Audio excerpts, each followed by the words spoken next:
Hennythemoor reporting live from the liquor store. So what's good with y'all, man? I'm just now going live. We all saw the debacle that happened with the Dallas Cowboys. We went to Arizona and got our ass kicked, man. There is no easy way to say it. There's no easy way for it to be palatable for us to stomach what happened. We just did not play a good football game. We were outperformed on every level in every phase, and we lost to an inferior team. So I'm here to talk about it. If you gotta cry, you can cry about it. But we're gonna talk about exactly what happened. We're gonna go through all phases of the game, what I like, what I didn't like. The main perpetrators that led up to this. And, we're gonna have an honest conversation about what happened. You know what I mean? So I appreciate y'all for tapping in. Go ahead and get you a drink or a beverage, man. It's going down. We're going to discuss everything in detail. But real quick, man, let me show y'all some love. There's already folks in the liquor store getting their order ready to get drunk with the boy off the content, man. So, hey, I see my boy Peasy. He said, man, me and my dad went to watch that in person. Disappointed to say the least. Yeah, it be like that sometimes, my guy. But hey, I'm glad that you and your dad were able to get to the game together, man. That's major. Hey, my boy Ty Bun said, what's good, Henny? King G said, terrible game. Yeah, man. It was a horrible game. Raymond Silas, what's up with you, man? Jameson Taylor, I see you, my brother. Gary Murphy, Joe Tranchina. He said he watching the Eagles game, so he's going to slap his TV. The original people in here practicing manifestation. Yes, we are still going to manifest that sixth title. So, hey, man, y'all know the rules. Y'all know the regulations. We all slide to the liquor store, man. First and foremost, please hit that like button. The more likes we get on these platforms, the more that the platform will support the content. You get a lot of likes on YouTube. YouTube will promote that. You get a lot of likes on Facebook. Facebook will promote that. So you got love for your boy Henny. Make sure that you hit that like button on the way in. He said Eagles just got stuff on 4th and 2nd. Well, I'm sure folks will figure out ways to counter that. What did they try? Did they try that quarterback sneak stuff? I'm not watching the game right now. I got it on, but I ain't turned it on there yet. Yo, what's up with you, Joe Grace? I see you. Rico Jones, what's good with you, man? He said, and the phone is at 21. Okay, well, hey, charge the phone up and slide back around, man. So make sure you hit that like button, and also make sure you hit that share button. And since we are practicing manifestation in the liquor store, make sure, just a basic run up the middle with Swift. Yeah, Swift ain't even like that. I don't know why they tried that. But yeah, man, just make sure y'all share the content. And since we are practicing manifestation inside the liquor store, make sure you share the content 6 times, man. Make sure you share the content 6 times. It could be the 6 different Facebook groups, 6 different people 6 different group chats, 6 different social media platforms. Don't matter. Make sure you share the content 6 times. Do like my brother Rico Jones and drop 6 football emojis. Do like my guy Raymond Silas and drop 6 flame emojis. Because we still trying to manifest that 6th championship. The only thing this loss means is that the Dallas Cowboys will not go 17-0. We can still get to everywhere else we want to be, but we got to be realistic about how we're going to get there. So make sure y'all drop them 6 emojis. Y'all share the content 6 times to manifest that 6th championship in the liquor store, man. So, and last but not least, man, you done hit the like button. You done hit the share button. Make sure you hit that Eagles fan upside the head. Because if you slap the shit out of an Eagles fan, I will be able to give you half off all the merchandise inside the liquor store. And we got exactly what you need to succeed, man. We got Calvaritas, we got gin, we got hen, and everything else under the sun that can make you sin. So tap in with your boy, Hennythemoor, and come get drunk in the liquor store, man. Oh, that was a nice catch by that tight end. So I'm just now flipped it on there, took a look at it. So, misery loves company. I'm not going to jump up and down and cheer, but the Eagles losing this game helps us a lot because we did not handle business that we should. So if the Eagles lose this game, the Dallas Cowboys remain in first place in the NFC East. So that's all that really matters to me. But yeah, so I can't sit here and worry about the Eagles though when we did not handle our own business. So let's talk about it, man. Oh, one more thing. You hit the like, you hit the share, you hit that Eagles fan upside the head. Make sure you hit the cash app or that super chat. We're still running a raffle, 3 different prizes over here in the liquor store. We're raffling off a copy of Madden 24. We're raffling off a Dallas Cowboys jersey, the winner's choice, and we're also raffling off a bobblehead. So if any of that interests you, all you got to do is send $5 for the cash app. $5 cash app will get you a raffle entry. But since we are trying to focus on manifestation, if you send $6, I'll give you 2 raffle entries. So for every $6 you send, I will give you 2 raffle entries for opportunity to win one of these 3 prizes. We definitely need manifestation now because we is out here tripping. We're tripping. So yeah, hey lady, what's up with you? So let's go ahead and get to the meat and potatoes of this though, man. You know, we done did all the pleasantries. We done asked y'all to like and share and everything else. So let's go ahead and get into the meat and potatoes of this, man. Let's start it off, man. Miscues. I was taking notes during the game. I stopped, of course, because we had so many. But I was just watching the game, taking notes of all the miscues that was going on. First major blunder. DeRon Bland accounted for a pass interference call. Right? He had a pass interference early on in that game. Got caught with his hands in the cookie jar. Right? After that, Michael Parsons, I love you. You are the best defensive player in the league. You're probably one of the best players in the league, right? You should get consideration for MVP. But when we're talking about that Joshua Dobbs 40-yard run, you bit so hard on the play fake, on the RPO, and he took off for 43 yards. Michael Parsons, that side of the field, he said, "What's up, Henny? Cash App is tripping, saying my bread is pending. I sent you." It is all good, my guy. You know, Cash App trips all the time.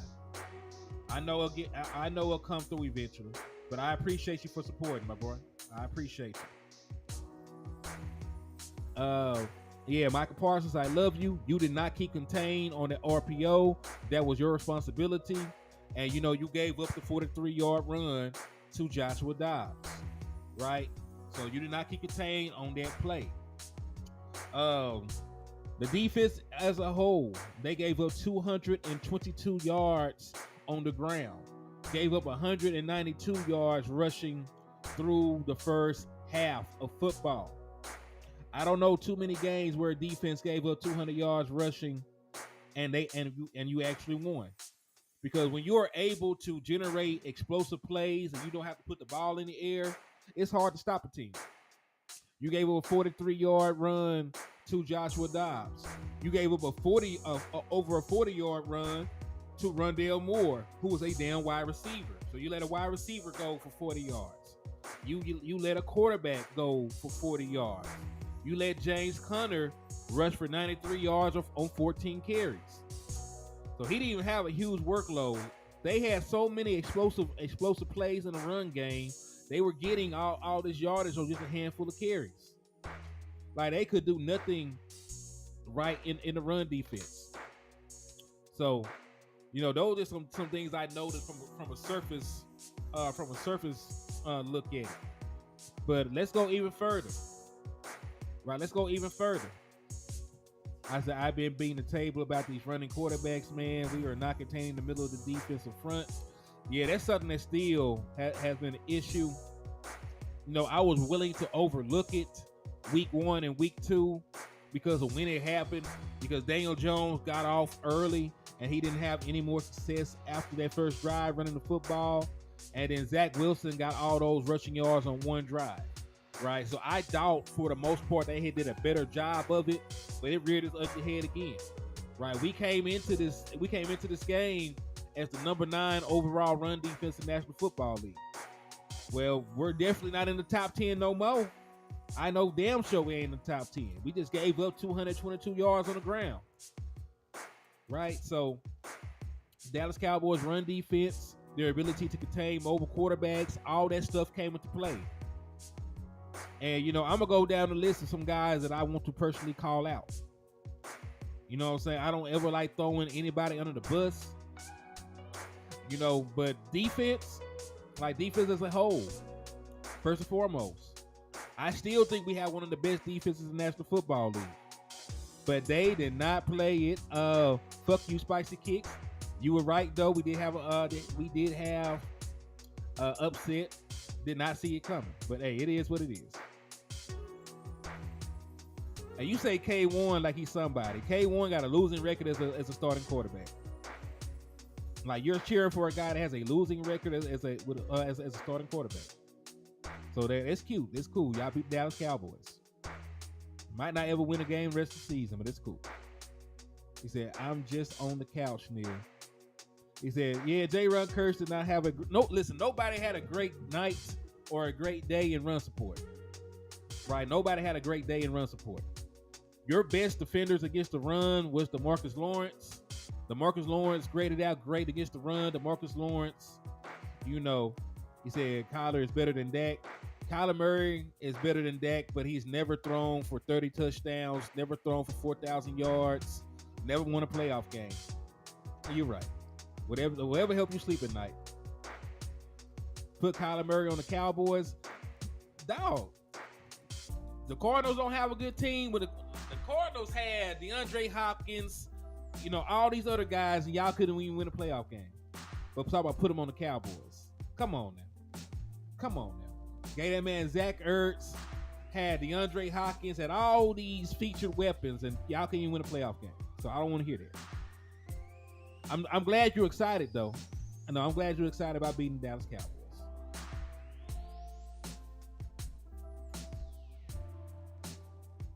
I mean, he's probably an Arizona fan. So, hey, he get bragging rights, though. They won. I ain't tripping. He said he was playing on the Cliff Kingsbury. Touche. Cliff Kingsbury is horrible, though, Spicy Kicks. He is horrible. But yeah, man, y'all had a squad though, so I ain't gonna sit here and say put him on the Dallas Cowboys, see what he do. Like he had a squad. Like I ain't gonna lie, Kyler Murray had enough to go out there and win y'all playoff game. He had enough to get y'all to the playoffs every year that he been there. Like y'all had a really good team. So I ain't gonna sit here and say put him on the Dallas Cowboys and watch what he do. He gotta show me he can win with the good team y'all had first.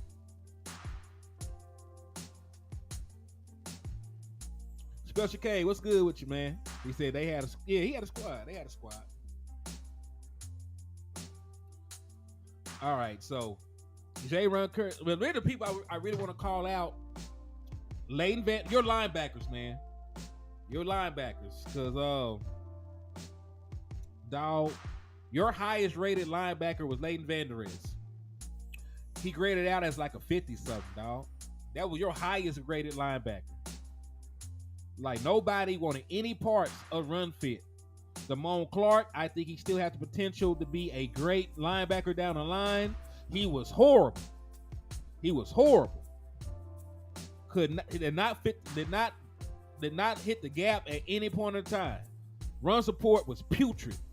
LVE was horrible. Like I'm trying to, because I'm very upset about this game. I'm not going to sit here and lie to y'all. It upset me. Yes, it upset me a lot. But, matter of fact, numbers are going to help me get through this game, through this show. Because I hollered at my boy, Professor O, man. I'm trying to find the one I have, though. Let me see. I don't think this is it. That's not it. I ain't even uploaded. Y'all bear with me. I'm finna put it up.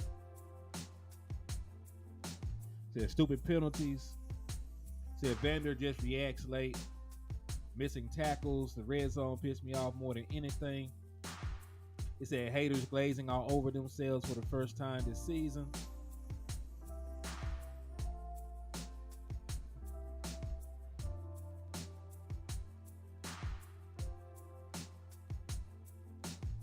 Say, bro, I really like to see you do some film breakdown. When we get some film, man, I'm gonna show you. Matter of fact, landlord sent me some film. I just got to get it uploaded and stuff. So I'll do a film breakdown on this probably tomorrow, dog. I'll probably be able to do a film breakdown on it tomorrow. But right now I do have numbers available, and we'll just go down the list. We'll just go down the list, man. We'll start with the basic ass stat sheet. Like we'll start with the basic ass stat sheet down the line, right? And listen, offense was not great either, but the offense, given the circumstances, did better than I thought they would. Right?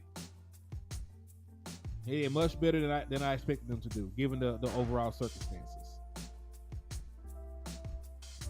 Red zone is an issue though. Right? Over the last 2 weeks, Dallas Cowboys have been 3 of 11 inside of the red zone. So the Dallas Cowboys offense moving the ball up and down the field. Moving the ball up and down the field. Moving the ball up and down the field. Get to the red zone and they cannot get in. They cannot get in.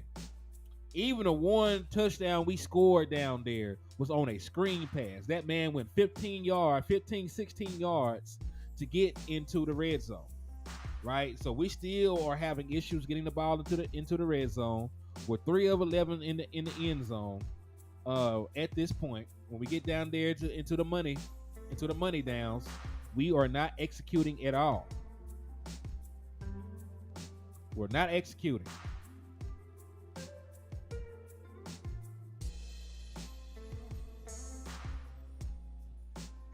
So I don't know what it's take. You said we missed Zeke. We might do, because Ezekiel did not have an issue getting into the red zone. He said I need to put Gallup. I agree with that. I agree with we should throw. We should throw more on first and second down inside of the red zone. At this current point in time, the Dallas Cowboys are running, 81% of the time on first and second down in the red zone. Over 81% of the time, we are running the ball first and second down in the red zone. Like you get tendencies. Tendencies start to flare up when that happens. Matter of fact, let me bring this down real quick. Like I know it's probably a little hard to see. Let me see if I can pull it up like this. Nope. So let me read this to y'all good people. Let me go ahead and read it, because I know it's a little small on my screen.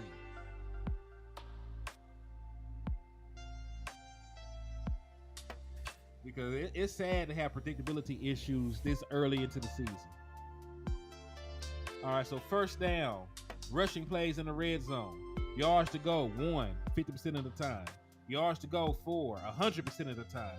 Yards to go, 5, 100% of the time. First and 6, 50% of the time. 9 yards to go, 100%. 10 yards to go, 83%. Right, that's very predictable.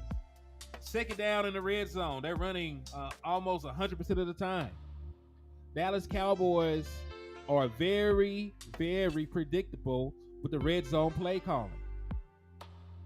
Very predictable with the red zone play calling at this point, man.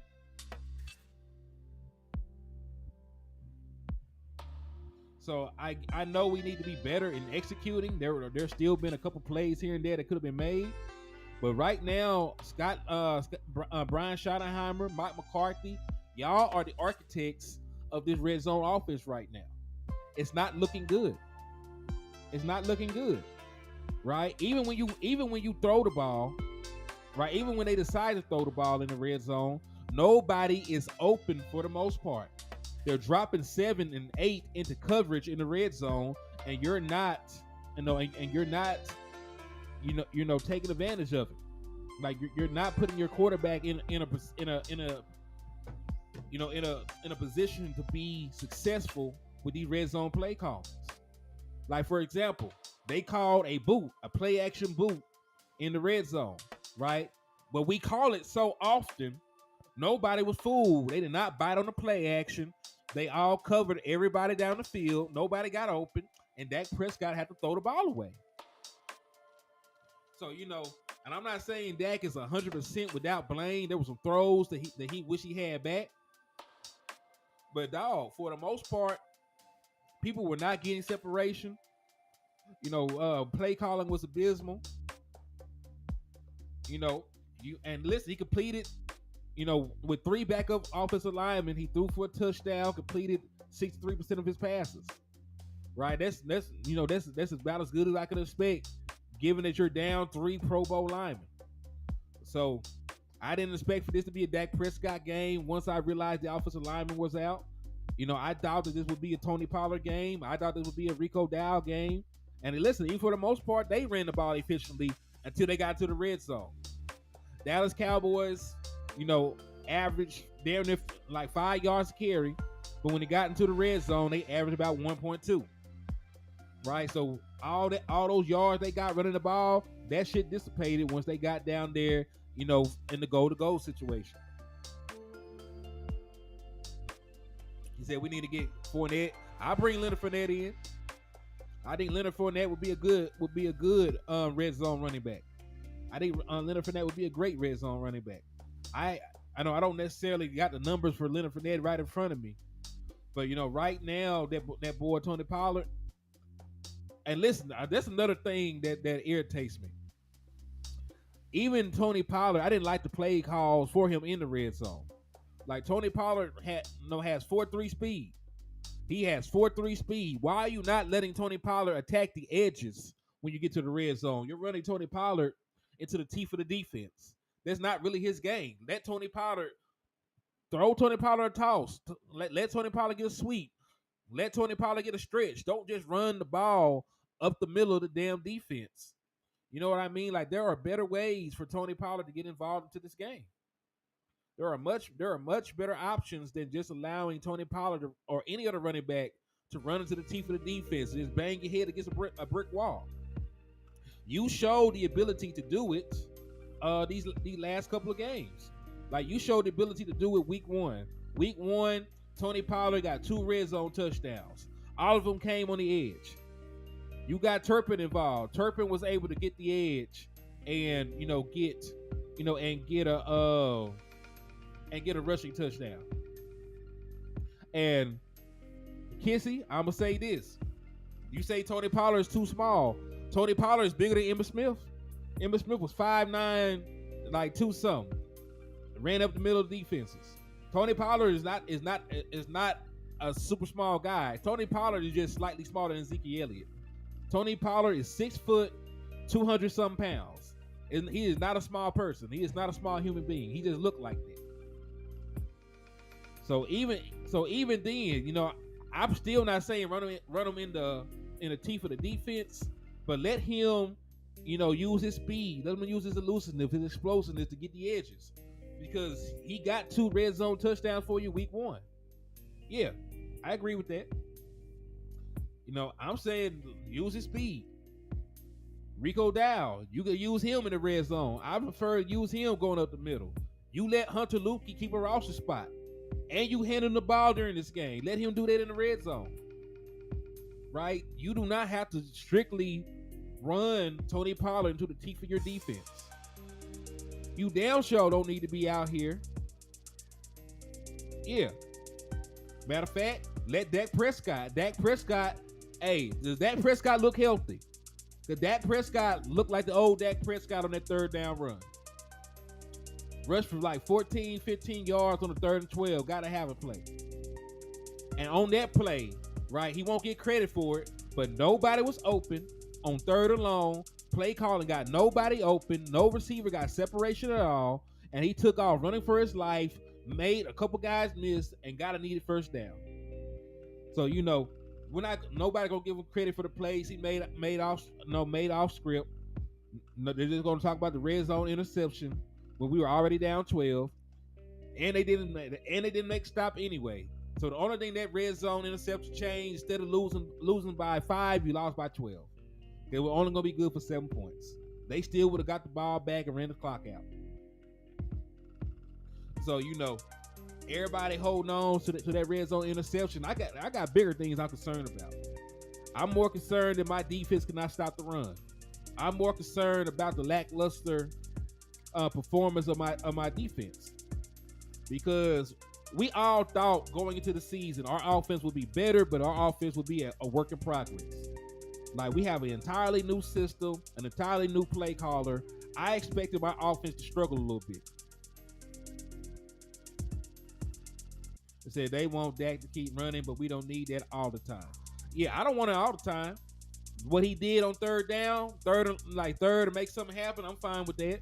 But I also would like Dak Prescott to run the ball a couple times in the red zone, right? But most of the time when Dak Prescott runs the ball in the red zone, he goes in untouched, right? RPO keeper, he still got enough elusiveness to get up the field to get to the end zone. Like, a lot of times we used to bring a tight end around as a lead blocker for Dak. He used to be able to run into the end zone. So, I need a little bit more versatility from my play calling when it comes to the, when it comes to getting into the end zone. Like, Dak Prescott is a weapon in the red zone. Rico Dow could be a weapon in the red zone. Tony Pollard, use him on the edge in the red zone instead of running him into the teeth of the defense. Utilize Michael Gallup in these jump ball situations. Said, what happened to the screen game? We ran screens. We scored a touchdown on the screen. But they can't live on screens alone. The thing about it is, when you get a tendency, when you create a tendency of running screens from a certain formation, or you get the tendency of running screens from this particular down and distance, the screen game disappears because they're playing for the screen. Even on the screen that we ran to Rico, right? That we ran on Rico in the fourth quarter, they had the screen sniffed out. Like, he went into his bag, went into superhero mode, and got those positive yards on that screen, because they had the screen sniffed out in the fourth quarter. They had the screen sniffed out. There was nowhere to go. That should have been a loss of 4 or 5 yards. But he made a guy miss, dance, and got up to a first down, right? So, they ran screens. But, once you start putting tendencies on tape, right, and you don't have a counter for it, people will sniff things out and make it harder for you. Week 1 and 2, nobody seen Mike McCarthy play calling in Dallas. So stuff was crisp. You got two full games of Mike McCarthy's play calling, Mike McCarthy's tendencies. So they keyed in on it. They made life tougher for the offense this week. And we did not adjust correctly. We need to go out and we need to self-scout a little bit better this week. We need to self-scout a little bit better, because we're doing entirely too much of the same things on the same down and distances. It's like rinse and repeat. Like, that stuff will work a couple times, but you have to have a countermeasure for that, right? I love lying and dragging these West Coast principles, but you have to have a curveball, right? So we ran dragging and lying a lot this game. The issue was, it will work now. You going right back to it. They're sitting on it. Like, what happened? Like, week 2 was the perfect example of it. We did line and dragging, but when you got these slant concepts, you need to put in what? A slant and go. You show the slant. You've been running the slant for majority of the day. Now you hit them with the slant and go. Get over top of them. Get them a step behind and hit them over top. I didn't really see too many sluggo routes this game. I didn't really see too many shots down the field. And granted, this is a West Coast offense. You're not going to have a bunch of shot plays. But with as bad as the corners were that we played, and they did a bunch of grabbing, they were a step behind a lot. They should have took more advantage of it, right? You did not adjust. You did not take enough shots against these piss poor corners that were trying to cover Michael Gallup and CeeDee Lamb. We paid for it. We paid for it. But the main culprits I got today, man, like, red zone offense must be better. Like red zone offense needs to be better, but the defense is what concerns me. Because can I be honest with y'all and y'all not be mad at me? Because I want to be honest with y'all about the shit I see. He did. He had a couple throws that weren't the best. And he will even tell you that.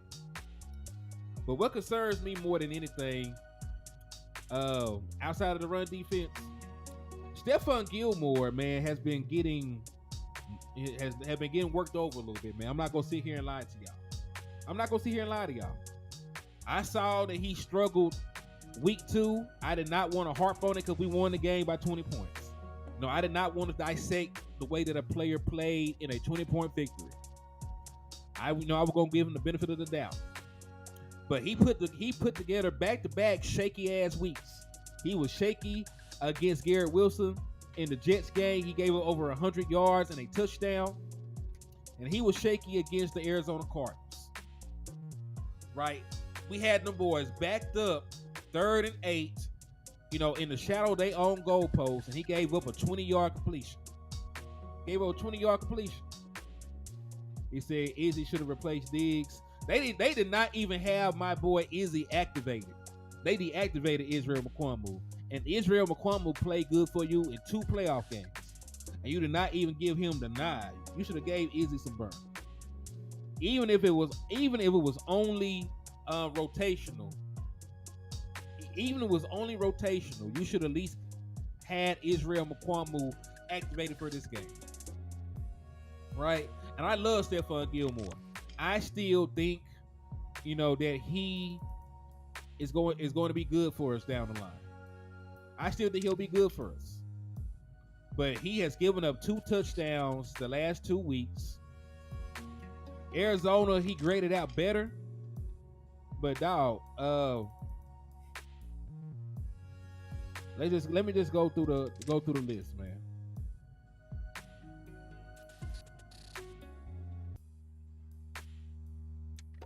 Now, the numbers aren't as bad as I thought they would be. He only gave up 25 yards.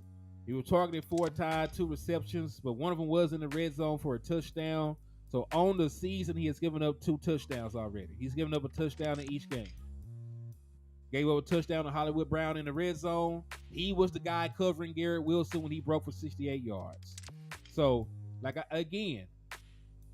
love Stephon Gilmore. I think that he will be a solid foundational piece for us as the season progresses. But man, he said, Henny, I still don't understand how we traded for Cooks. And let me see. Henny, I still don't understand how we traded for Cooks and he only had 4 catches in 2 games. I know. He said, yeah, the offense been the problem 3 years now. The situational offense been the problem. You know what I'm saying? Because, I don't want to give anybody credit. Like Hennythemoor, I'm glad he's gone. The Dallas Cowboys did score points. We did score points, and we were a good red zone offense. Our situational play calling is why Hennythemoor had to get the hell out of Dodge. Situational play calling is why Hennythemoor had to move around. But we did score points. We did score in the red zone with Hennythemoor. Hennythemoor just the kind of guy in the game play calling. You got to lead. We need to run out the clock and not chase points. He's the type of guy that will still be throwing the ball, trying to score 1,000 points. And really, that's why the Chargers lost their first 2 games, and why they had an opportunity to lose against the Vikings, because all they had to do against the Vikings was run the clock out. They up here did not do what they needed to do. The Vikings damn near beat them in the final seconds of the game because of Hennythemoor's situational play calling. So situational play calling is always going to be Hennythemoor Achilles' heel. They should be 0-3 because he did not make smart decisions. Right? He did not make smart decisions with his play calls. But I'm not gonna knock him. He did know how to score points, mostly against Rudy Poo ass teams, and he did know how to score in the red zone. I don't know. Hennythemoor effed up. Situational play calling, he effed that up all the time. But I'm not gonna piss on him for the things that he did well. He did some things well. He was a good architect of play calls. He was not a good play caller. So situational play calling is why they're still losing games right now.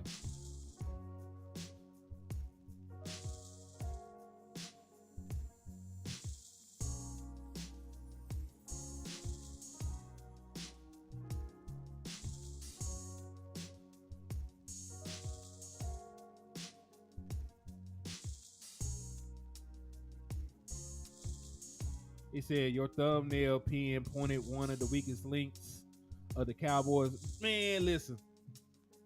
LVE cannot be your best linebacker. I'm sorry. He can't be your best linebacker. I was hoping that Damone Clark would step up, and he was worse than Leighton Vander Esch was yesterday, man. He was worse than Leighton Vander Esch. Now, I agree with y'all. I think Stephon Gilmore will be fine. He's going through a rough patch. You know, he doesn't have his running mate with him right now in Trayvon Diggs. And listen, I'm not even going to sit here and say that DaRon Bland was perfect. DaRon Bland, you know, had a couple penalties I did not like. You know, he going to have to grow into that role if he going to stay out there. Right? Because we all know that he was primarily a slot guy for us. He did get a couple reps here and there on the boundary. But, you know, it's a new world for DaRon Bland going out there, man. It's a new world. So I expect growing pains. Right? I expect growing pains with a new offense. I expect growing pains, you know, with DaRon Bland. But run defense cannot be this bad, dog. Another person I need to point out, man. Then listen, this is somebody that never gets criticized by anybody. And I understand why. People love Dan Quinn. Dan Quinn is amazing. He does great things. But Dan Quinn has not been able to stop the run in 3 years. 3 years. 3 years Dan Quinn has not been able to stop the damn run, dog. 2021, I let it slide. That was his first year in the system. I just thought he needed more pieces.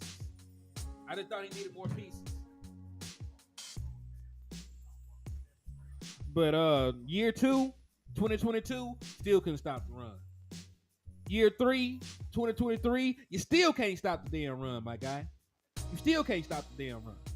And I love you can get turnovers. I love you're a great passing defense. I love all that, man. You get points for that. That's cool. But every single year that Dan Quinn has been the defensive coordinator of the Dallas Cowboys, you have been a piss poor run defense. You've been a piss poor run defense. It's just the facts. So I'm gonna give Mike McCarthy blame for the red zone woes, but Dan Quinn, you let these boys run for 200 yards on you. Micah Parsons, they have ran at you, you know, every opportunity. Like, you know, I thought it was cap. Like running Micah Parsons, you can stop him. I'm like, all right, he'll make you pay for that. First two weeks of the season, I thought, yeah, Micah Parsons has been putting in work. He's a much better run defender. Boy, Micah Parsons, you have been bad in run defense too. You were bad in run defense as well. I know you got pressures. I know you got sacked. But, man, when we needed you for stops in the run game, you were a no-show. D-Law did everything. He got pressures. He did his job in run support. But, man, like Micah, I love you. I think you're an amazing player. You would not play good in run support. Leighton Vander Esch, you have not played good in run support. Damone Clark, you damn sure ain't played good in run support. Even my boy Curse, y'all know I love Curse. That man is a fucking dog, man. He's a monster out there. He is a monster. But you did not play well in run support either, man. They were slow to recognizing misalignments. They were slow to get into their run fits. They were, you know, they over pursued. And that's another thing I want to point out. Shout out to my boy Jay Tuck. Jay Tuck talked to y'all. Jay Tuck, you know, made a whole video about how the Arizona Cardinals love the sell concept, right? How they love the sell concept. Run it all day, every day. And the Dallas Cowboys still allowed them to get multiple big plays on what? The damn sell concept. The damn sell concept.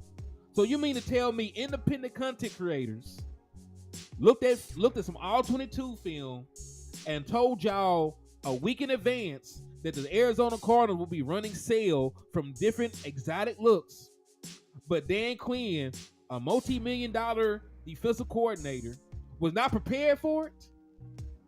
You weren't prepared for the sale concept, and that's all they damn run. So I'm sorry, like Dan Quinn, you gonna have to hold this L. You probably have to hold this L a little bit, more than Mike McCarthy and them, because you're down one starter. The offense was down 3. There's only 11 guys on the damn offense. They were down 3 of theirs. So you mean to tell me you got Donovan Wilson back? You moved the run Bland to the outside. Jordan Lewis has been a starter. This defense has been together for 3 damn years. You've been together 3 damn years, so there's really no excuse for y'all not having communication. Y'all got the same defensive scheme. Y'all got the same defensive players. Even though the run Bland is filling in for Trayvon Diggs, the run Bland went out there to the boundary and filled in last year for a couple games. So it's not like it's a new thing. Right? So I love Dan Quinn. I think it's exceptional. But he will have to hold some blame in this. Like, I am tired of everybody blaming everything on the offense. I'm tired of them blaming every damn thing on Mike McCarthy. I'm tired of them blaming every damn thing on Dak Prescott. Like, dog, they gave up 28 points to a backup quarterback. And a rookie head coach. You gave up 28 points. So you mean to tell me that we would have to score as an offense, we would have to score 30 points to beat the Arizona Cardinals? We got to score 30 points to beat the Arizona Cardinals. With 3 backup linemen, and we just got our second wide receiver back. So you mean to tell me we got to score 30 points to beat the Arizona Cardinals? And when they did cut the damn lead, the Dallas Cowboys offense cut the lead to 5 points. It was 10-15. You let them walk down the damn field and score. Made it an 8-point game again. You listen. The Arizona Cardinals scored on every damn possession they had in the first half. They had 4 possessions. They got points on every single one of them. You had 4 possessions. They scored on every single damn possession. How are you supposed to win a game and you can't stop them folks, man? He said Dak needs to run more. It looks like he ain't got no damn choice, do it? Yeah, the Giants came back and beat this team. The damn Commanders came back and beat this team. I'm pretty sure the Philadelphia Eagles are going to beat this team. We're probably going to be the only damn team in the NFC East to lose to the damn Arizona Cardinals. Do you know how embarrassing that shit is? Only team in the NFC East they're probably going to lose to the damn Cardinals. We should be ashamed of ourselves. Ashamed. And yes, like, I got love for Dak Prescott. He missed some throws. Like, he himself will tell you he missed some throws. I know damn well it should have been a pass interference on that Michael Gallup throw. It should have been a pass interference on that Michael Gallup throw. But Dak himself said it should have been a touchdown because, he missed the throw. He missed the throw. It's okay. You miss throws sometimes. The red zone interception, it was bad. He admits himself. He tried to force a throw that was not there because you're down by 12 points with 3 minutes left. Right? It is what it is. He missed some throws. He wasn't perfect, but I tell you this much. Up until that red zone interception, Dak Prescott played well enough for you to win that game. He played well enough for you to win that game. Man completed 63% of his passes while having 3 backup offensive linemen. He would have had a touchdown to CeeDee Lamb down the sideline, right? Y'all saw that? Y'all saw that pass that he completed to CeeDee Lamb down the sideline? Do you know why it wasn't a touchdown pass and CeeDee Lamb slowed up a little bit? Because Dak Prescott got blew the F up throwing that ball down the field. Because the backups that you had in let Dak Prescott get decapitated while he was throwing that pass to CeeDee Lamb down the sideline. Would have been 6. Did not have protection. So, you know, he said it's only one game, long season to go. And yes, I'm not going to sit in here and say that the sky is falling. Yeah, the interception came while the game was out of hand. Yeah, that's my number. And that's my number one focus. He said, make sure it happen. I'm going to show y'all some film when I get it. It's easy to say make sure it happen, but nobody was open. Nobody was open. They played quarters defense, and nobody got separation at all. So I don't really know what Dak Prescott was supposed to do.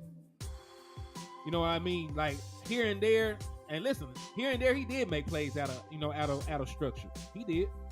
But you know, you can't live like that. You know what I mean? You can't live in the danger zone and expect Dak Prescott to save you. Matter of fact, one of the issues I had is they ran so much on early downs and put Dak Prescott in 3rd and long situations. Like that, it reminded me of when Kellen Moore was the play caller. Right? It reminded me of when Kellen Moore was the play caller. I'm not gonna lie to you. Because you cannot dig yourself a hole like that. You can't run the ball for 1 yard and run the ball for no gain on 1st and 2nd down and then ask Dak Prescott to save the damn day on 3rd and long. That is not good play calling. Just because Dak Prescott is good in 3rd and long does not mean to leave his ass in 3rd and long all the damn day. That's not what that means. Bro, I swear to God, it feels like we got Kellen Moore's playbook with like 3 or 4 West Coast plays. The only thing I seen them add, only thing I seen different, I seen they added in Dragon, which is that slant flat combo. They added in Lion, which is the double slants, and they added in spacing with a backside screen. I ain't really seen too much shit different. I seen like 4-5 plays that's different. I seen like 4-5 plays that are just really different. Jay, turn it down a little bit, please. Please and thank you. Okay, no, that's good. It just sounded loud. You're good. Thank you.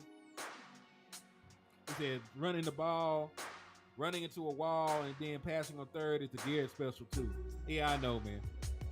Like the Dallas Cowboys play Tennessee has to be better. The Dallas Cowboys red zone play calling has to be better. Some of these play designs have to be better. You know, I'd like to be getting some picks, but you know what? One thing I did not see that I really wanted was some more mesh concepts. But hey, I do understand. We didn't see Deuce at all. Deuce did not get a single offensive snap. And you know what's crazy is the one game that Deuce doesn't get any snaps is the one game we lose, right? Because Deuce Vaughn is providing a couple of explosive plays for us. Now, I really didn't expect to see much of Jalen Tolbert because Brandon Cooks was back. But hey, I did have to apologize to Michael Gallup. Michael Gallup showed up. He was your best receiver yesterday. Oh, that's one more person I got to call out. CeeDee Lamb.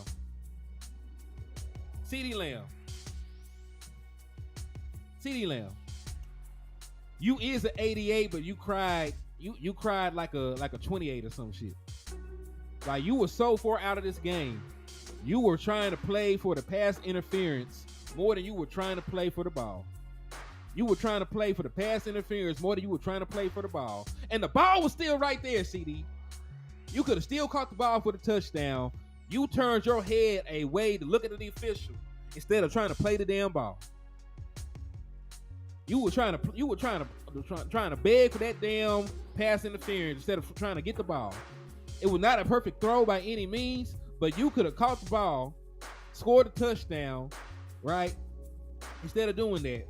And listen, CD, I didn't see the complete all 22, but I saw you giving up on blocking on screens. I saw you not getting effort for the ball at times. I seen your piss poor body language. I seen all that shit. So I was not happy with how CD Lamb did that, man. I was not happy. You know what I'm saying? Now, he ain't got to prove shit to me. You know, I'm just a dude on YouTube. I'm just a dude on YouTube, you know, that sit here and go live from his kitchen as he drinks coffee and talks shit. I'm nobody special. But I do know a little bit something about football. And I do know that was horrible. There was horrible body language. There was horrible attitude for somebody that was supposed to be a leader on this team. I'm sure Dak Prescott is frustrated with y'all too. He do not act like that in the public eye. Now, he did cuss out the tight ends. He did get on the ass of the tight ends a couple times. He did. He got on the ass of the tight ends a couple times.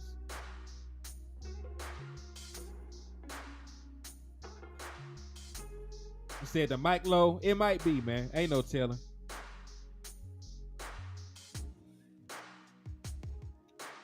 But yeah, man. He said he's selfish.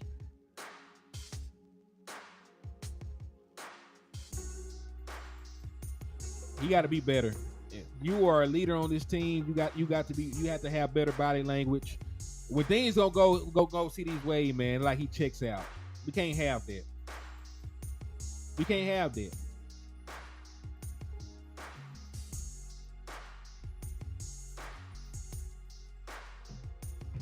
It can't be a habit. He said, "Yeah, listen, I'm not even studying the Eagles game because even if they lose to the Tampa Bay Buccaneers, the Bucs are going to be undefeated.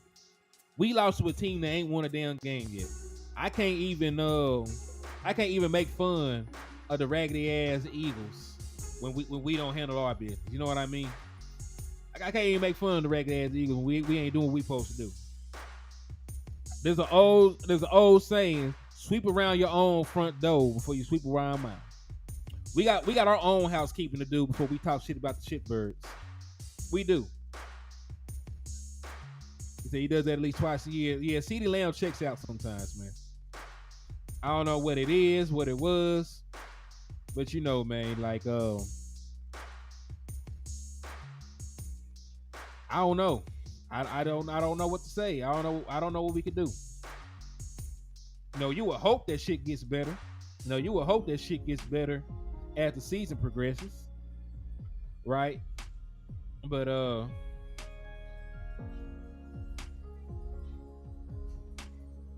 it was rough, man. It was rough. All right, so we talked about the run defense, right? All the people that were culprits in those debacles.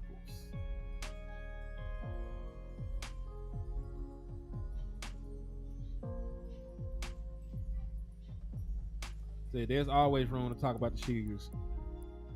He said, yeah, F more victories. You're right. I agree with that, man. We got to get back. Listen, this some shit we got to put behind us because now the game against the Patriots have became a must-win game. You cannot fall to 2-2 to start the season when the Eagles have a soft-ass schedule to start. So what's the deal with Donald? The deal with Donald is he ain't been playing football. He ain't been playing football. The man has not gotten any reps, really. He said Candy Hudson said we thought we had plenty of depth. We got depth. But depth does not mean you can replace, great players. The Dallas Cowboys played yesterday without 4 Pro Bowl level players. 4 Pro Bowlers. 2 of them are future Hall of Famers. And then we all know that 3 of them, Zach Martin, Trayvon Diggs, and Tyron Smith, are all pro level talent. Even Tyler Biadasz made a Pro Bowl selection. So if you take 4 Pro Bowl players off of a team, there's only 22 starters. There's 11 starters on offense. There's 11 starters on defense. You take away 4 guys from a rotation of 22 starters, you're not going to have the same product on the field. You're not. There's 18% of your players. There's 18% of your players.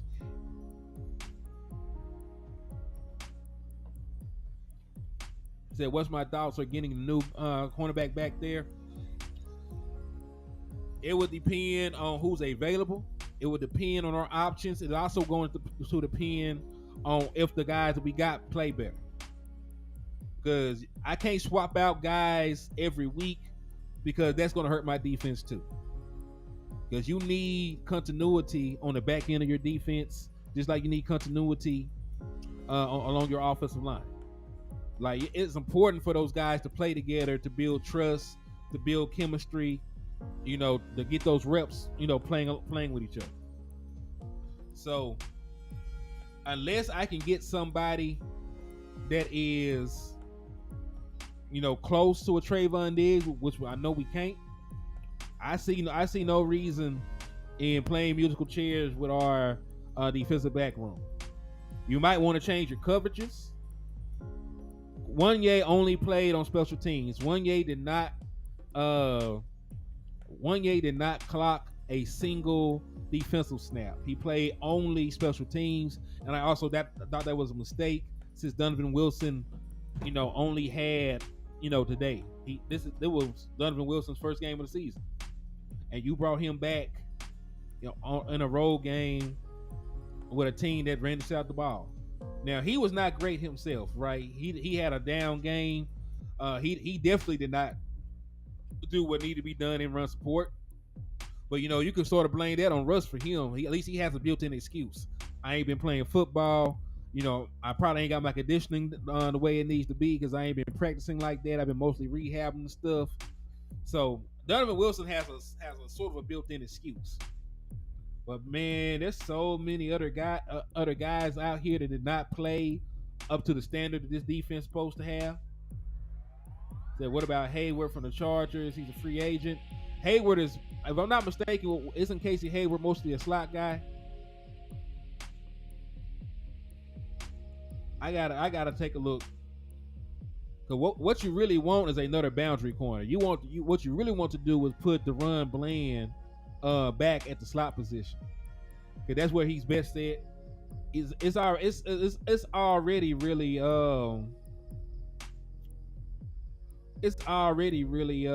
apparent at this point. So I want to put the boy DaRon Bland back in the slot, and get me some better outside cornerback play. And listen, it was unfair to ask DaRon Bland to move from a position, right? It was unfair to ask DaRon Bland to move from a position where he was excelling at, to go to the outside anyway.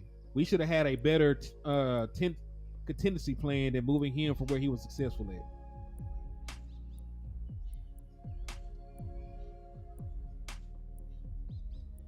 Right, so I didn't really agree with that anyway. The Dallas Cowboys, went with that. But remember what I said. I said before they made the move, I did not have the numbers to make me feel comfortable with moving DaRon Bland to the outside cornerback position. Like, he struggled on the outside. I know he played on the outside, but playing well and playing at a position are two different things. Jamie and Cal said LVE is too slow. LVE, was horrible in his run fits. Like, he was horrible. Said could have traded a third for Jalen Ramsey. He had 3 years left on his contract. Yeah, but Jalen Ramsey also got hurt. So I would have definitely got him. And you never know. Maybe he doesn't get hurt with the Dallas Cowboys. Maybe he don't get hurt with the Dallas Cowboys. But he definitely would have been somebody I preferred. And listen, you had opportunity to get a middle linebacker. You had opportunity. You could have got Bobby Wagner. Bobby Wagner was a free agent. Bobby Wagner played with Dan Quinn. Bobby Wagner knows the system. Bobby Wagner knows the scheme. Bobby Wagner is a professional. You chose to let Bobby Wagner sign somewhere else so you could keep Leighton Vander Esch. I mean, can you be an overrated 2-0 team? Two games in, can you be overrated? I think they beat two teams that they were supposed to beat, and they're 2-0. They have no business beating. They have no business beating the Eagles. They had no business beating the Eagles. Just like we had no business losing to the damn Cardinals. We had no business losing to the Cardinals.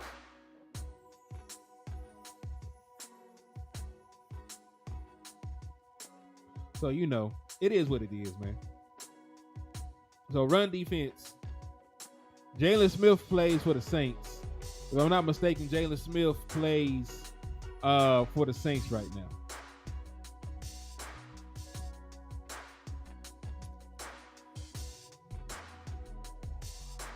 And listen, I don't mind bringing anybody in.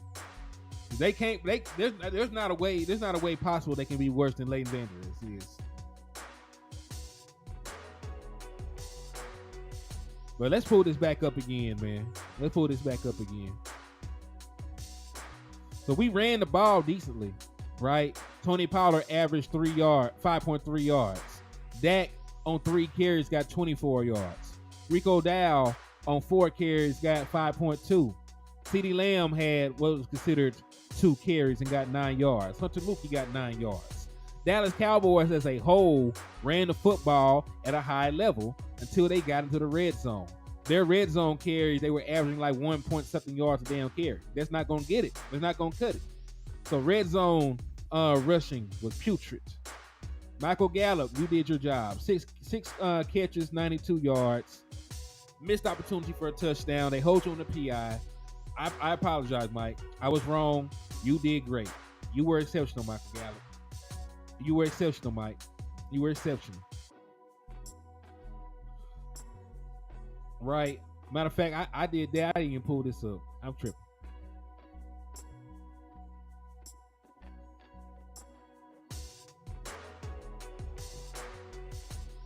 Looks like the Rams have jumped up on the Bengals. I think they might have stopped them boys on this fourth and short play. Oh, they stopped that boy. Yeah, they stopped Jalen. They stopped Jalen. He ain't not get there. Yeah. Overshawn would have been great for this defense. Overshawn would have been great for this defense. And he showed more. Yeah, I saw that. That was a very interesting stat. That he had not thrown a touchdown to a wide receiver yet. Which is concerning, but at the same time, they need to call up more plays for the wide receivers. Like Michael Gallup is a very good jump ball wide receiver in the red zone. They're not scheming it up. CeeDee Lamb can go up and get it in the red zone in a one-on-one situation. They're not scheming it up. They're not really taking shots against these two high safety looks, because the deep middle of the field is open when teams sit in these two high safety looks. You're not taking advantage of those things. So I got love for the Dallas Cowboys, but dog, they are tripping.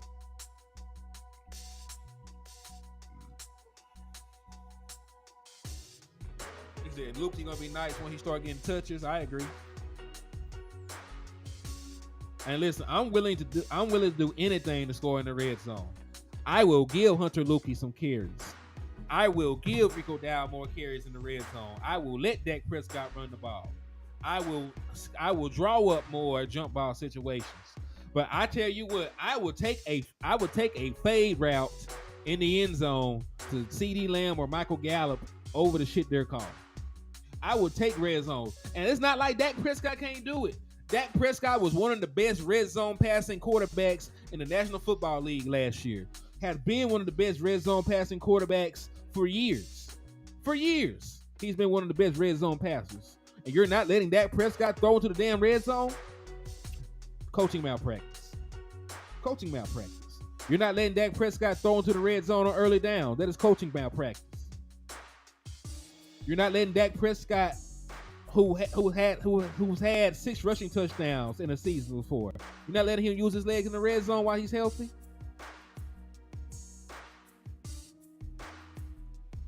You're not letting him do that.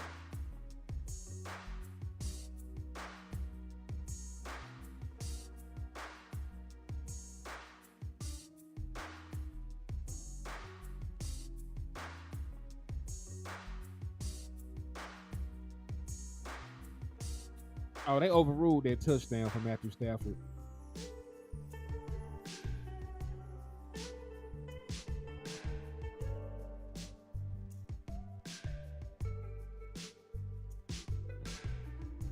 Tolbert is a downfield receiver, not red zone. Well, we don't know if he can be a red zone threat or not. The boy's 6'2". The man is 6'2", so he got a big enough catch radius, and he got a big enough wingspan to get a contested pass in the red zone if you wanted to try it. I try anything. We can't say that Tolbert is not a red zone receiver. We ain't gave him a red zone opportunity. I know that Michael Gallup and CeeDee Lamb are good red zone targets, though. I know they're great red zone targets.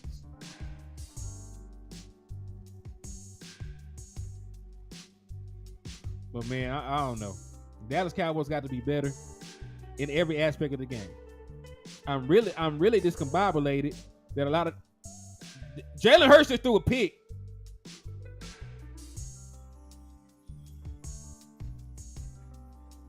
Jalen Hurts just threw an ugly pick. I wonder if the ball hit the ground. Damn, Jalen.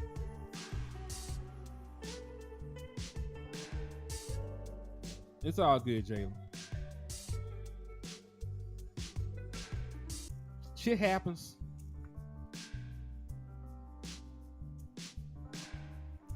And there's that boy Devin White with the interception.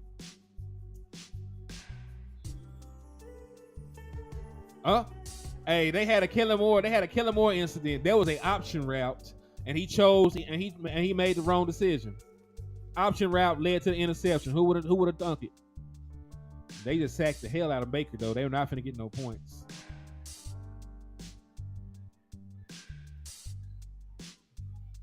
Yeah, that was a Kellen Moore special. Option route for the wide receiver. They saw it 2 different ways, and he threw the ball right into the belly. Threw the ball right into the belly of the defender. That's crazy.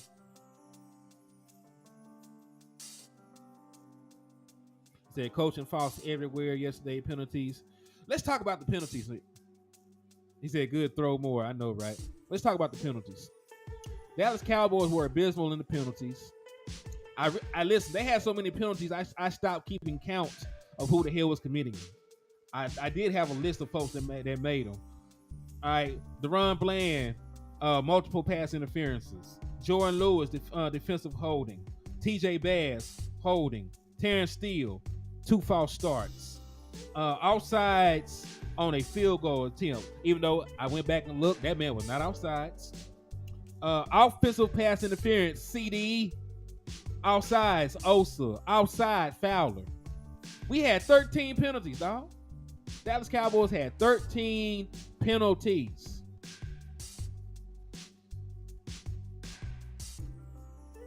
What the hell did Baker do? Did he throw a pick? Did he throw a pick or did he have a strip sack or some shit? I did not see the play. Oh no. White got the ball punched out. Yeah, these boys is horrible. I don't know how they beat anybody doing shit like that. Jalen Carter made a play.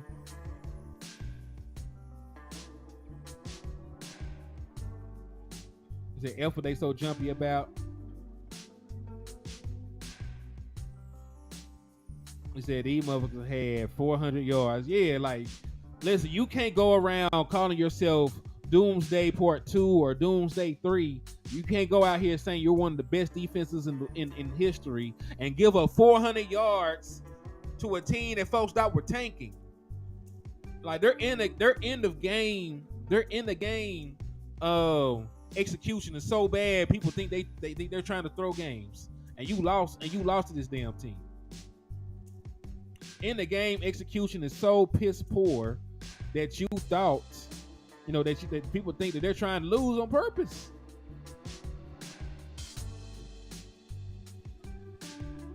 Matter of fact, let's take a look at these penalties though. You let the Cardinals get 20 first downs. You let them complete 50%. You let them convert 50% of their third downs. You only made them punt twice. Dallas Cowboys had 13 penalties for 107 yards. So Dallas Cowboys offense controlled time possession. They converted 9 of 16 third downs. They had 75 total plays. Got 26 first downs. But the explosive plays that you allowed on the defensive side of the ball and your inefficiency in the red zone is why you lost to a team you had no business losing to. That's why you lost to a team you had no business losing to.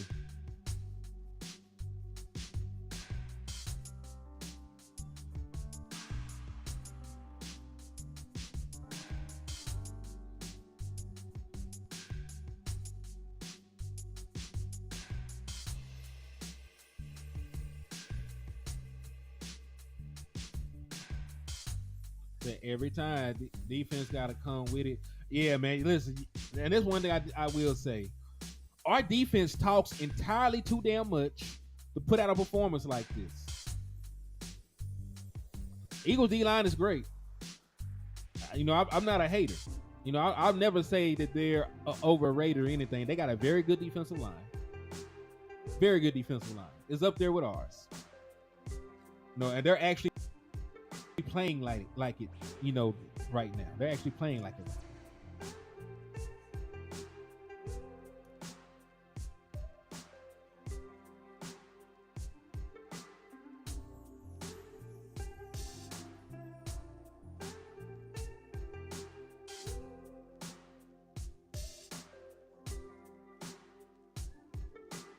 That we should have had these refs. Man. I mean, the refs were bad, but Dallas Cowboys, there was only a couple of them that were like, man, there's some bull. There were only a couple of those calls that, I could flat out say were egregious. Right? The one yay offside call was phantom. But we were holding. We were jumping off sides. Matter of fact, I'm gonna tell y'all one thing. The sack that Michael Parsons got, Sam Williams was 100 years early. He was 100 years early, and they did not call it. So the refereeing was bad all the way around. Yeah, I want action. Nigga, they talk a great deal of shit, saying they doomsday. You can't declare yourself to be the doomsday defense and get your ass whooped like that. Yeah, the Gallup PI was abysmal. No, even the one that CeeDee Lamb cried about, it should have been PI. But my issue with CeeDee Lamb is play through it. The way that Michael Gallup played through it and still almost made a play on the football is what CeeDee Lamb should have did instead of trying to beg, the official for a damn call. Finish the play. Oh, they secondary ain't shit this year. They're not playing like it up to this point anyway.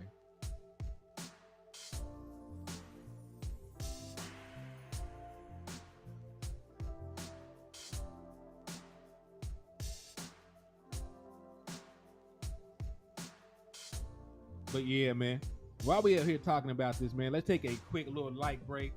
Because listen, they done upset the hell out of me. I ain't gonna lie to you. That's why I've been all over the places I've been on this live. Because, man, nobody expects to go into battle against a team that you're obviously better than, and not only lose, but lose by double digits. He probably did. He probably was. I laughed too. Shit, I laughed too.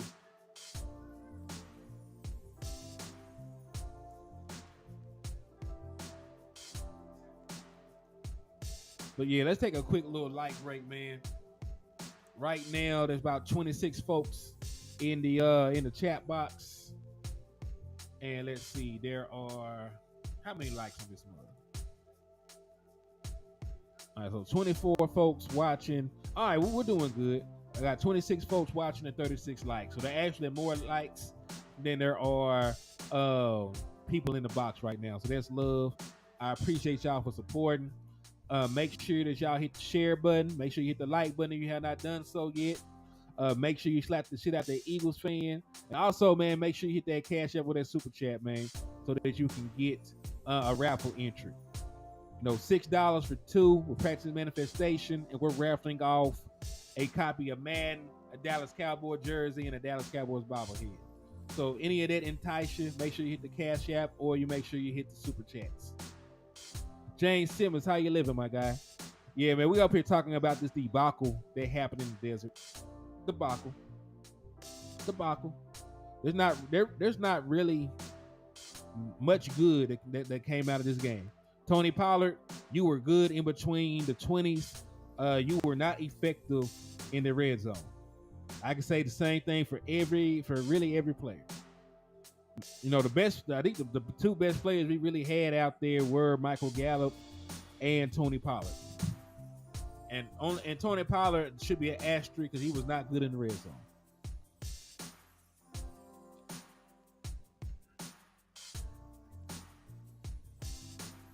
Oh, you talking about Maji Smith? Maji Smith, they have listen. I'm gonna be frank with y'all. They're not even really playing Maji Smith right now. Osa's playing so good at the 3 tech, getting sacks and stuff. They're not going with a 2-1 tech look. They're not going with 2 1 techs. They got Hankins playing, and right now Hankins is the better 1 tech. So maybe in goal line situations they'll have both of them on the field at the same time. But right now, they're not really even putting him on the field like that. They're not even putting the ball on the field yet. So maybe he's not where he needs to be at in his development up to this point. Michael Parsons said that he's not really expecting him to break out till in the middle of the season.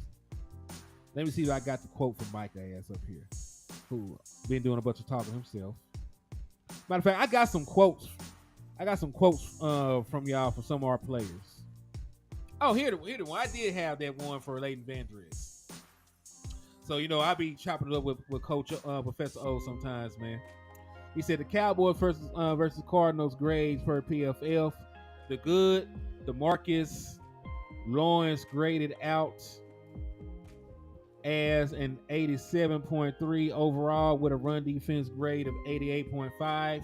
I know you can't see it, but he said the second best run defender was Osa, who graded out as like a 71.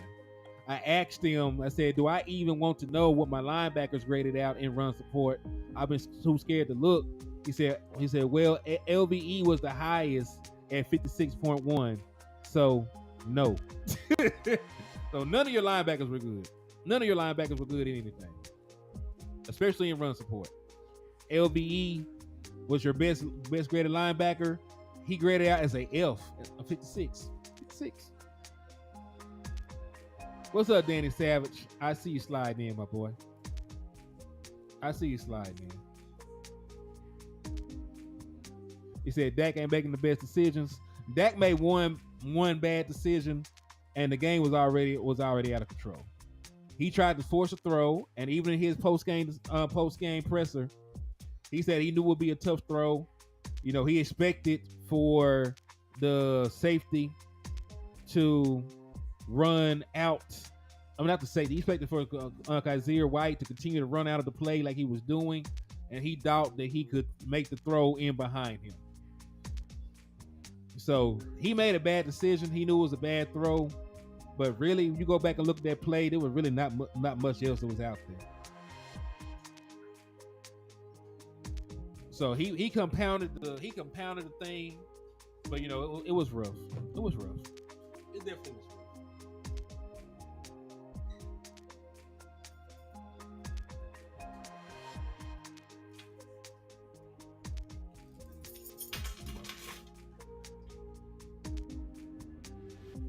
Said 3 years in a row, DQ run defense sucks after $1 million draft picks and trades over 200 yards. He said, listen, if Dak Prescott made some of the decisions that he made, and we had our offensive line intact, then we can have a conversation. But he was under duress a large majority of the time, and they ain't got no good front seven or nothing. They ain't got no dogs in their front seven like that, and they were able to get after my boy Dak Prescott. And as I pointed out in one of my tweets, these are Dak Prescott's number for the season. He's completing 67% of his passes, which is actually better than his career average of 66.6. He has a passer rating of 90, which is great, and he has 3 passing touchdowns to 1 interception. So he has a 3-to-1 touchdown to interception ratio. Completing 67% of his passes, has a passer rating of 90. So overall, Dak Prescott has not had a bad season. He said we don't have a 3-down back. Nope. He said, what was Micah? Micah was present in the passing game. He got a sack. He got multiple pressures. He was a no-show in run support. Right? He was a no-show in run support.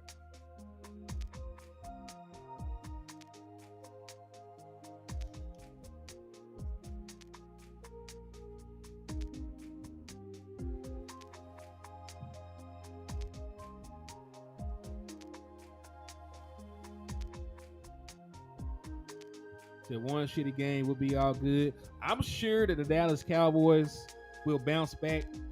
They will have more urgency when they play the New England Patriots. The Patriots are coming to Dallas. They'll have a little bit of home cooking. They'll have time to try it. And listen, a lot of these injuries happened on very short notice. They lost Trayvon Diggs. Late into the week. They lost Tyron Smith. They didn't know Tyron Smith did not get hurt till Saturday. Tyron Smith ended up on the injury report the day before. Yeah, it's copycat league, but not everybody can copy everything and have success with it. One of the reasons that some of the plays worked for Arizona is because they have a mobile quarterback. Mac Jones ain't running nowhere. Right, so even if they get sloppy with some of their gap integrity, Mac Jones is not going to break out and run for 20 yards or break out and run for 40 yards. Mac Jones got a beer belly. He's not running nowhere. Mac Jones is built like somebody baby daddy. So I don't expect for Mac Jones to all of a sudden turn into Michael Vick against Dallas Cowboys. We got to remember, some of the plays that were made against the Cowboys were made with the legs of the quarterback. Were made with him extending plays. Were made with him breaking the pocket and running down the field.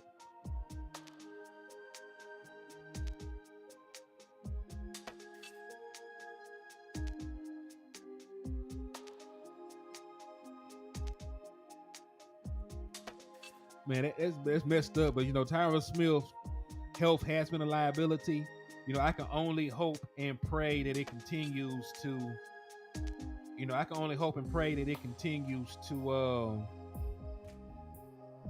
improve, right? We all went to the season knowing that he would probably not play a full season. I came into this saying if Tyron Smith can give me 10 games and all of the postseason, I would live with that.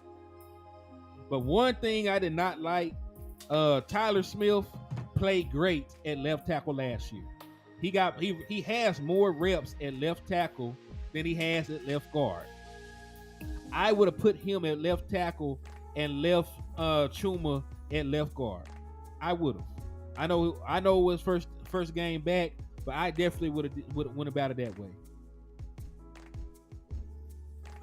Yeah, we definitely need them. And listen, if they held them out so they could be healthy for the Patriots game, that's fine. That's fine. The goal right now for the Dallas Cowboys is to go to 3-1. The goal for the Dallas Cowboys right now is to go to 3-1.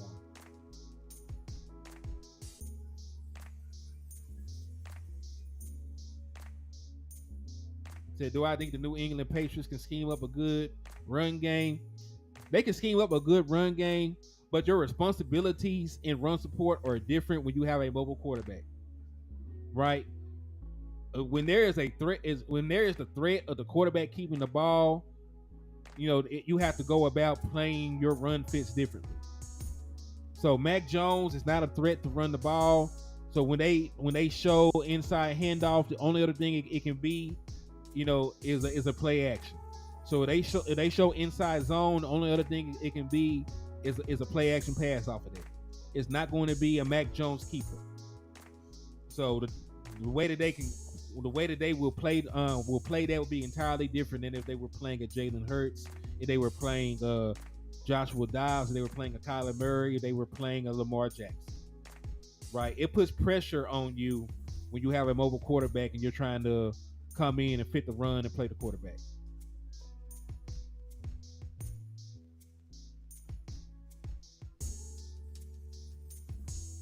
Oh, I can't see the Quincy. I have the Quincy block. I can't see him. So y'all tell my boy the Quincy I said hello. I can't see him.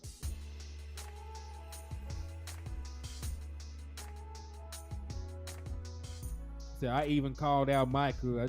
I just realized what Willie T said. Yeah, Michael was a no show in the run game. Matter of fact, I don't like putting blame on anybody. They don't deserve it, but Michael deserves blame. That 43-yard run by the quarterback was on him. It was on him.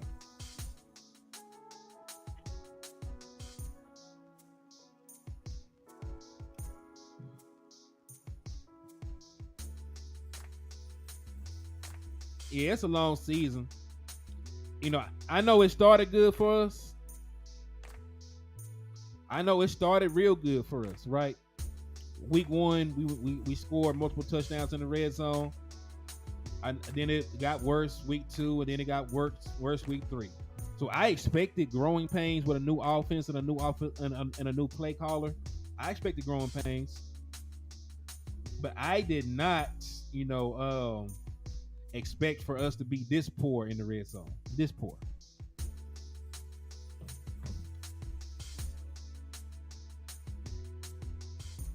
I guess Isom, not awesome. UDFA play more than our O line draft picks. Did Asom get out there? Oh no, I don't know. I gotta go back and look at the snap count and stuff.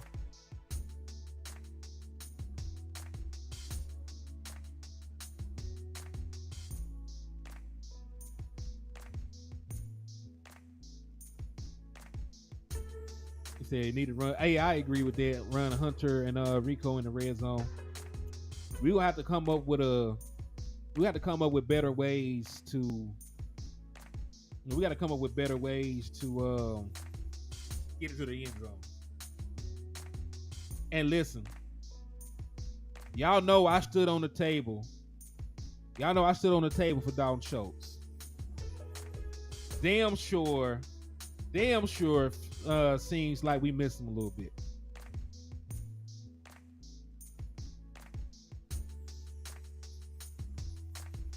Yeah, late Van was not good. Damone Clark was not good. None of your linebackers were good. None of them. You don't get ran on for 222 yards, and your linebackers or your DTs are doing their jobs.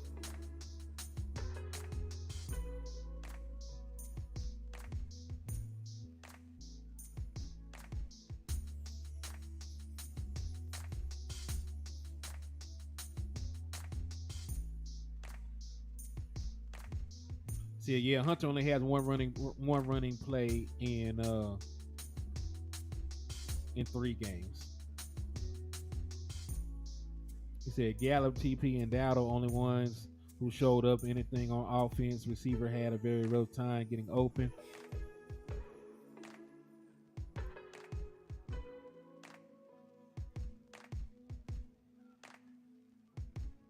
Henny, I'll be the first to say this team missed Schultz and Zeke in the red zone. Definitely looked like it. And you know what? I know that Zeke was not an all-pro running back anymore, but he was great for us in the red zone. He powered through a bunch of stuff. He made play calling in the red zone easy because he got his ass in the red zone. So definitely hate that.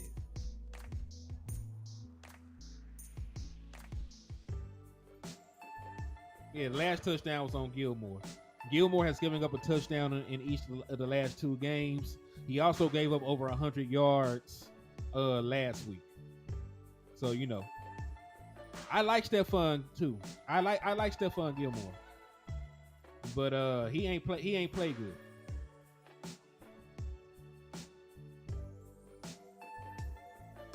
I'm holler at you, Joe.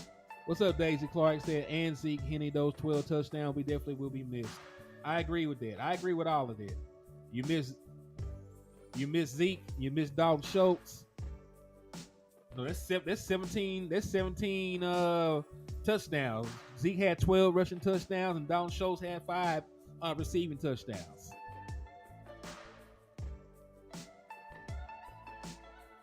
Yeah, they were good for us. Y'all heard that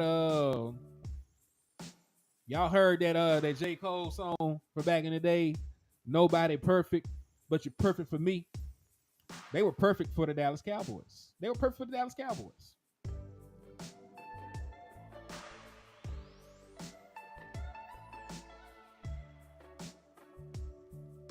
Yeah, I agree with that. I agree with all those sentiments, Neil.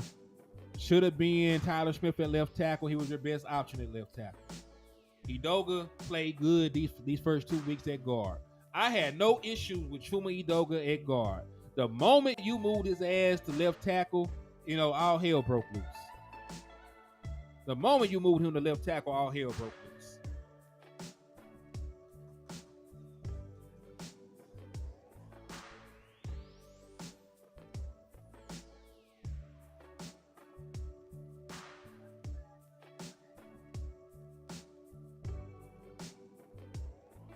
I especially went outside. Yeah, man, it's sad, dog.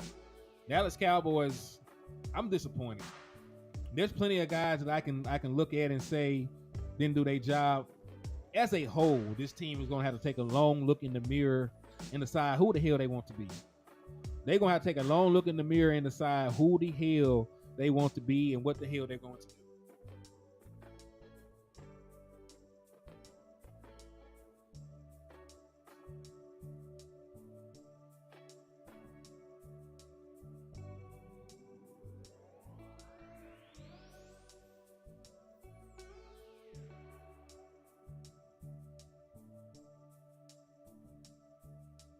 Say guard and left tackle, harder position on O-line. Exactly. Henny, I think Dak should have some run plays. I definitely agree with you, Ms. Park. Dak Prescott should have some design runs in the red zone. He should have some design quarterback runs, or at least a run, a read option in the red zone. He should have the option to either hand it to the running back, or run it in himself. Said Michael needs to man up and let's talk. Hey man, I said that before you came on here, my boy. I said that before you came on here. You can't call yourself Doomsday. You can't say you the new Doomsday defense and allow the Arizona Cardinals to put up 400 yards. You can't. You can't. That would be just like if our offense said that they were the new greatest show on turf. That'd be like Dak Prescott came out and said, man, we the new greatest show on turf, and we go out here and score 6 points or some shit. So defense, you've been doing all the talking. You're the side of the ball. You're the side of the ball with the All-Pro pass rusher, with the All-Pro, with the former Defensive Player of the Year.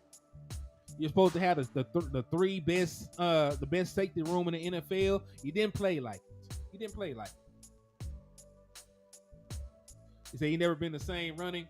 Now listen, Dak Prescott did not have a shit ton of rushing yards or attempts even in his rookie year. It seems like it because we did it frequently in the red zone, right? We remember Dak Prescott running for touchdowns, but they never really asked Dak Prescott to run in between the 20s like that. And Dak Prescott himself said he wanted to run more this year.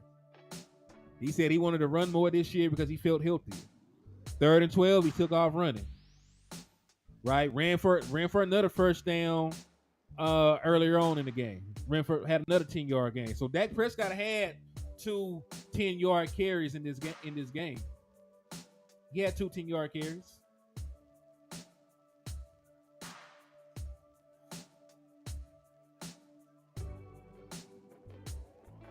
He just needs to. I didn't want him to run the ball in the red zone a little bit more often.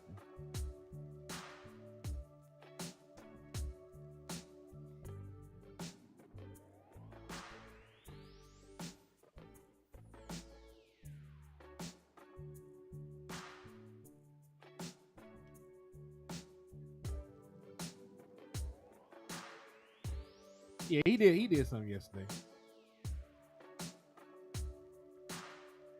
He said Dak was billing us out 2016 to 2020. Got hurt, now we can't score. I just need them to do the smart shit. Like, man, I would. Would y'all not prefer CeeDee Lamb on a jump ball over some of these other bullshit play calls? Like, sometimes you don't have to be super exotic.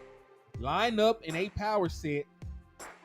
Put Rico Dow back there, give him a fullback, have Hunter and him out there, and run the damn ball.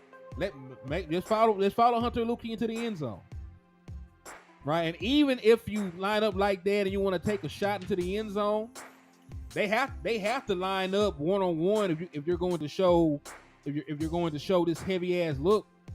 So force the one-on-one matchups on the outside.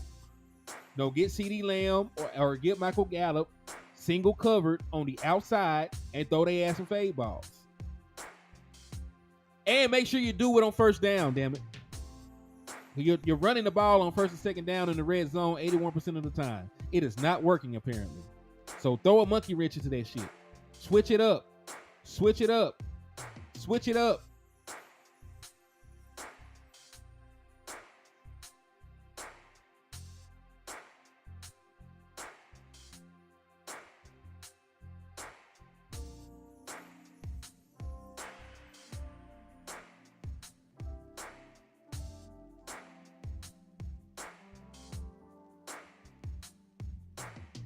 But yeah, the linebacking core needs work. Red zone play calling definitely needs work.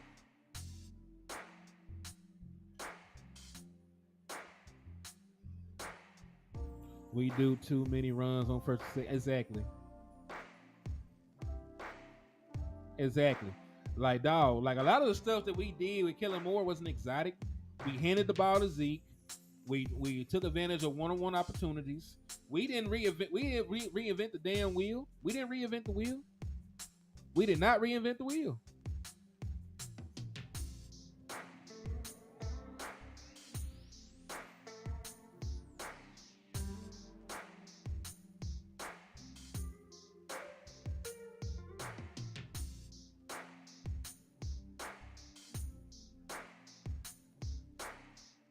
I think Mike need to draw up some new plays for the red zone. They need to do something. Shit, do we have a fullback screen for Lukey that would be lit? I think I've seen it in preseason. I'm sure they got a bunch of plays they have not gotten to. Right? They got a bunch of plays they haven't gotten to, but they need to be better. He said Dak fought for 3-yard line. I know, right? I know. It's crazy. You ran a jet sweep with a tight end from 2 yards out the week before. And listen, it scored before. But that's not an ideal play call. Like that's some shit you throw out there once everything else done clicked.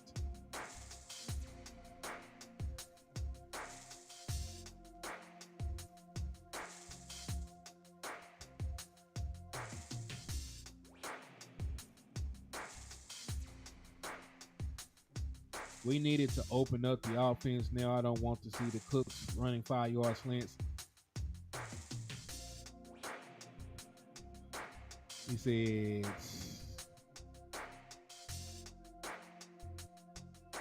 "2024. Cedric Van Pran, Georgia center, round 1.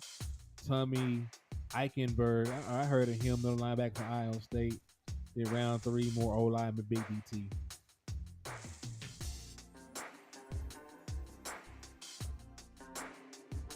So you ain't seen much creativity. There's more to it. They got to open it up. Oh, because you were running my nerves. You work my nerves. And listen,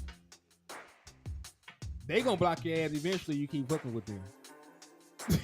Like I'm sure somebody in the chat box is gonna block your ass eventually. You keep messing with them. So please, Quincy, keep it cordial. He said, and I love Steel Chambers. Day 3, Ohio State. Okay. But yeah, man, we've been on here for an hour and 40. I do appreciate y'all for showing love, supporting the channel, and supporting the content. I will rock with y'all at a different point. I'm finna go find me something to eat. Watch some football. I'm pretty sure that the Eagles are going to win this game. But yeah. God bless y'all though, man. Y'all hit the like button on the way out. Hit the share button on the way out. Stop the shout out Eagles fan on the way out. Hit the cash app with the super chats on the way out, man. We're doing $6 for 2 raffle entries if you want to support. But again, thank y'all for everything. God bless, and I will see y'all later on. Peace out.